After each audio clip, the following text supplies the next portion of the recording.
Okay, Bruchim Abayim, we're another daily Dvar Halachah. We're again in the Chok Israel. Today is Tuesday of Parshas Shmos, and we're bringing the Rambam and Hilchos Teshuvah, Perek Gimel, the third chapter of Maimonides' Laws of Repentance. Yesterday, the Rambam brought various groups that are that lose their portion in the world to come. Um, he mentioned Apikorsim, Kofrim, different groups, meaning that from there we see that Judaism is not a racist religion, even though it says Kol Yisrael Yesh Lem Chaylev Kol Olam Haba, that every Jew has a portion in the world to come. But we also said yesterday that Chasidei Umas Olam also have a Chaylev Kol Olam Haba, that non-Jews who are pious also have a place in the world to come. So it's nothing to do with racism. But you would think from there, Kol Yisrael, that means that someone born Jewish, they already have a guarantee of their place in the world to come. Not so. Now, a plain sinner, we said yesterday, he still has his place after he faces his punishment. But there are certain people who totally lose everything. And the Rambam mentioned them briefly, and now he's explaining a little bit who these groups are. The first group he talks about was not in his list. But and he calls them Yotzin. Chamisha Hein Yisrael Nikroin Yotzin. We can discuss later why they're not on the list that he had in the previous Halachah. There are 5 types of Jews that are called Yotzin, that are called outside of the barriers of Judaism, basically. And therefore they lose their portion in the world to come. Now if someone says that there's no God, the world has no one in control, the atheist, then he loses his place in the world to come. He is a Yotze, he is someone who has left the path. He's outside the realms. The next group is the one who says that that he does believe in gods, but he's a polytheist. He believes in 2 or more gods. Also is outside of the realm of Judaism.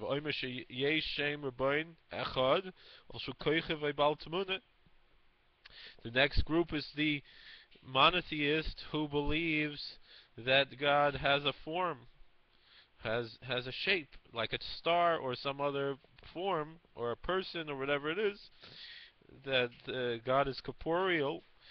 He is also outside the bounds of Judaism. And also someone who believes that there's a God, but that God was created by something before, that's not the original God, is also outside of the realms of Judaism. And the next one is who believes that there is one ultimate God, and yet he worships a star or some intermediary to be an intermediary between him and the ultimate God, because you cannot reach God directly. That is also a form of heresy. All of these, as if a Jew would believe any of these beliefs, he loses his portion in the world to come, because it's outside the bounds. A non-Jew probably would not lose a share in the world to come necessarily because of this, unless depends on how we understand the term Chasidei Umas Olam.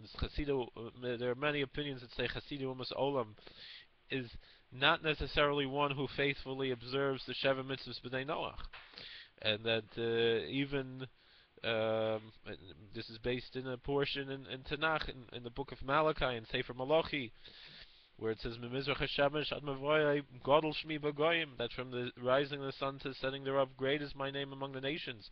That non-Jews, even they worship idolatry, but God accepts it as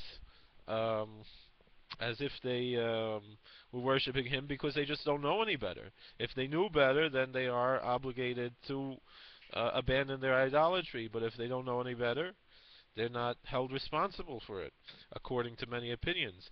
That still means they would be Chayiv Misa according to Sheva Mitzvahs B'nai Noach, yes.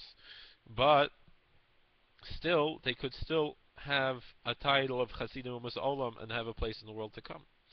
But a Jew, if he would hold any of these beliefs and die without repenting from them, die with these beliefs in his heart, he loses his share. But there's always repentance. There's always a chance to come back. Okay, the next halacha, shlosha hein misrael nikroim apikorsim. The next group there are three groups that fall under the title of apikorsim. Those are heretics, and that was one of the ones the Rambam listed in yesterday's halacha. Ha'omish ein shem nevuah klal vein shem mada shemagia meborei l'leiv b'nei adam.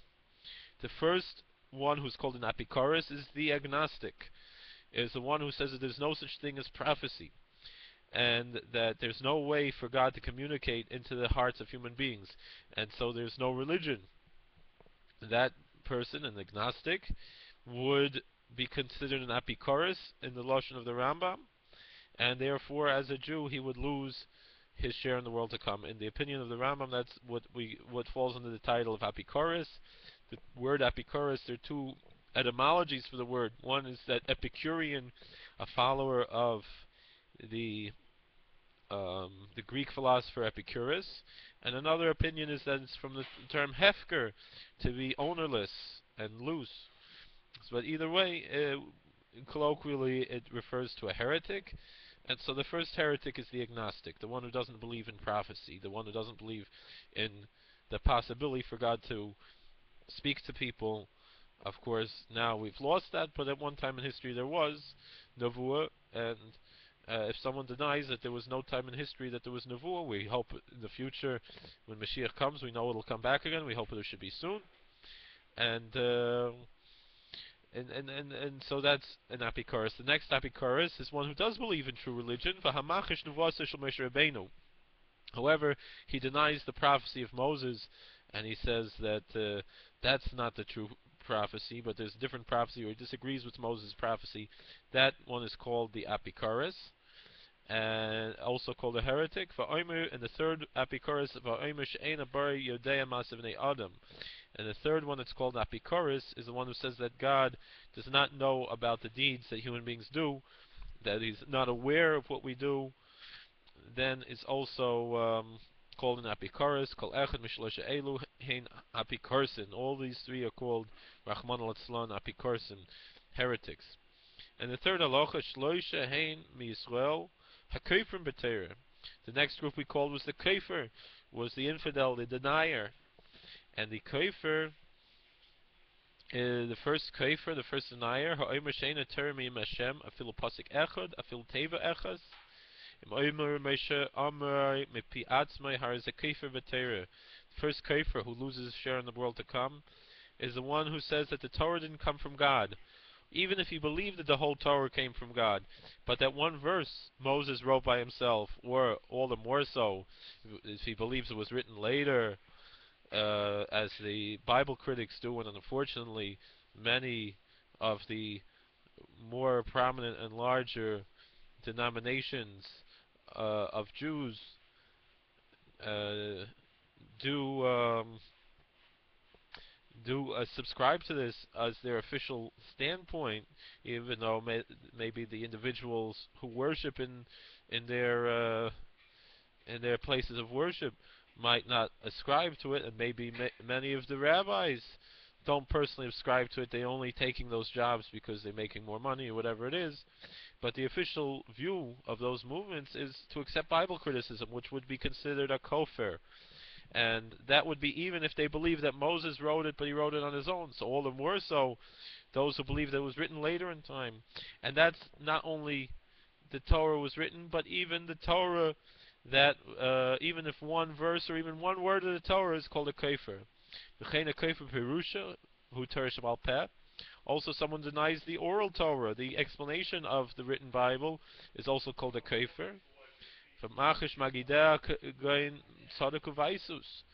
also one who denies the rabbis, like the tzedukim and the baisusim. That's another group called a kofir, someone who denies that he believes the whole Bible was written by God, but he believes in solo scriptura, only the Bible, and no Talmud and no tradition, is also called a kofir. And whether he denies the things that God told us, such as Nisach HaMayim and so forth, or Halachah Moshe Sinai, or the things that are rabbinical laws that the Torah says lo sasur. And then the next group is so that's called a kofer. Va'omer shabori echlif mitzvah zu b'mitzvah cheres. Kvar batla Torah zu afal pi shehi hoysem im Hashem kol echad mishlosh elu kofer b'Torah. That if someone denies, he says that God originally did give the Torah, the whole Torah, but then he changed his mind later and gave a new religion, or that this religion is there is no more religion. That is also called a kofer b'Torah chas v'shalom, and he loses out. So therefore, we should hope that we should all be worthy to have proper faith.